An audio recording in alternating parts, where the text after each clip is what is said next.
మొన్న పరిపూర్ణానంద స్వామి వారు ఒక విలేకరులతో మాట్లాడుతూ ఒక మాట చెప్పారు. వేదాలు సంస్కృతంలో రాయబడ్డాయి.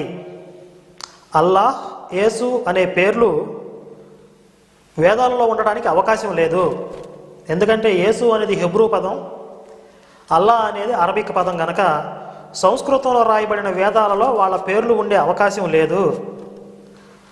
అలా వాళ్ళు వేదాల్లో ఉన్నారని ఎవరన్నా చెప్తే అది దురుద్దేశపూర్వకంగా చెప్తున్నది, కుట్రపూరితంగా చెప్తున్నది తప్ప నిజానికి అలా జరగడానికి అవకాశం లేదు అని చెప్పి పూజ్యశ్రీ పరిపూర్ణానంద స్వామి వారు చెప్పారు.